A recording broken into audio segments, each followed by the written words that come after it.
Une simple pâtisserie peut-elle mener un maire en prison? C'est la question que beaucoup se sont posées ces dernières semaines, après une affaire qui a dépassé toutes les attentes, provoqué une vague d'indignation et attiré l'attention bien au-delà des frontières algériennes.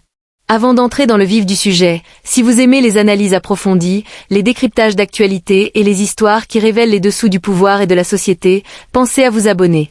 C'est gratuit, et ça aide énormément à faire vivre ce type de contenu.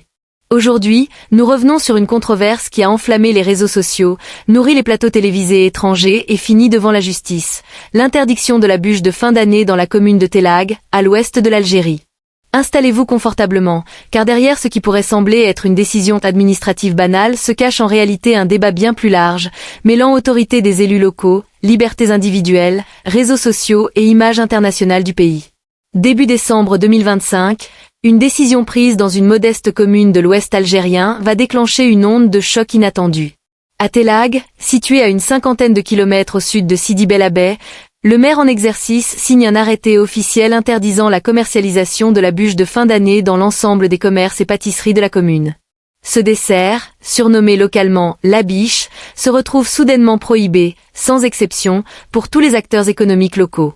À première vue, l'affaire aurait pu rester cantonnée au niveau communal. Mais la diffusion rapide de l'arrêté sur les réseaux sociaux change totalement la donne. Des captures d'écran circulent massivement, sont commentées, interprétées, parfois déformées, et alimentent une vague de réactions aussi bien en Algérie qu'à l'étranger. L'arrêté ne se limite pas à une simple déclaration symbolique. Il prévoit un suivi concret par les forces de sécurité, en coordination avec les services de contrôle commercial et sanitaire. Des mécanismes de vérification et de sanctions sont clairement évoqués. Très rapidement, la mesure est perçue par une large partie de l'opinion publique comme une ingérence dans les libertés individuelles. De nombreux internautes dénoncent une atteinte à la liberté d'entreprendre, à la diversité culturelle et au choix personnel des consommateurs. Pour beaucoup, la bûche est devenue au fil des années un dessert courant, dénué de toute connotation religieuse imposée. Certains vont plus loin et accusent le maire d'avoir abusé de son pouvoir à des fins idéologiques.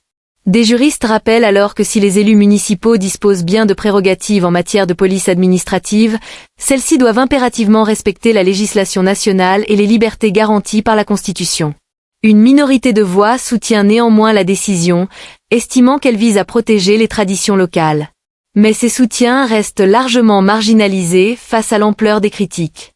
Face à l'escalade de la polémique, le maire finit par reculer. Le 31 décembre 2025, à quelques heures seulement du passage à la nouvelle année, un nouvel arrêté est signé, annulant officiellement l'interdiction. Ce texte est immédiatement transmis aux autorités concernées, services de police, gendarmerie, inspection du commerce et services de santé communaux, avec instruction d'en assurer l'application sans délai. Dans ses justifications, l'élu évoque les réactions négatives suscitées par la première mesure ainsi qu'une campagne de dénigrement, sans désigner clairement de responsable. Une explication jugée insuffisante par beaucoup, alors que le débat continue de faire rage sur les plateformes numériques. Quelques jours plus tard, l'affaire prend une tournure judiciaire. Le 4 janvier 2026, le président de l'Assemblée populaire communale de Télag comparaît devant le tribunal de Sidi Bel Abbès. À l'issue de l'audience, le juge d'instruction ordonne son placement en détention provisoire.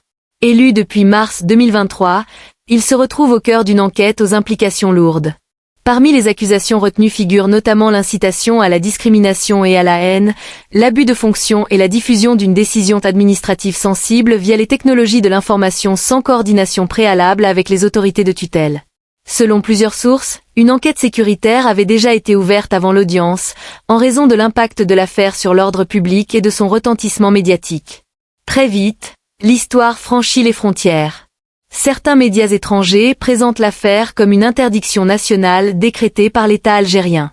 Ces affirmations, largement relayées, provoquent incompréhension et colère. Elles sont rapidement démenties par les médias nationaux, qui rappellent qu'il s'agissait d'une initiative strictement locale. Des reportages montrent même la bûche vendue librement dans les pâtisseries d'Alger, sans aucune restriction. Les autorités insistent alors sur un point clair, aucune directive centrale n'a jamais existé.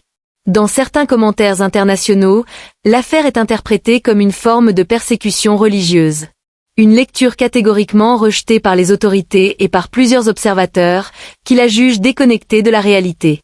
Il rappelle que la bûche est aujourd'hui un produit commercial consommé par des Algériens de toute confession et que le pays autorise, dans un cadre légal, les célébrations de fêtes non musulmanes.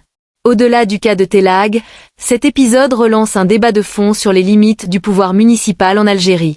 Les élus locaux disposent de compétences, mais celles-ci s'exercent sous contrôle strict de la loi et de la tutelle administrative. Pour de nombreux juristes, la diffusion directe d'une mesure aussi sensible sur les réseaux sociaux, sans concertation préalable, constitue une erreur majeure. Elle pose aussi la question de la responsabilité des élus à l'ère du numérique, où chaque décision peut être instantanément amplifiée. L'affaire de Telag illustre parfaitement la capacité des réseaux sociaux à transformer un événement local en crise internationale. En quelques heures, une décision communale devient un sujet mondial, souvent nourri par des informations incomplètes ou erronées. Elle rappelle surtout que les acteurs publics doivent désormais anticiper non seulement les conséquences juridiques de leurs décisions, mais aussi leurs répercussions symboliques et médiatiques. En conclusion, le placement en détention provisoire du maire de Telag marque un tournant dans une affaire partie d'un arrêté municipal contesté pour se transformer en phénomène médiatique et judiciaire.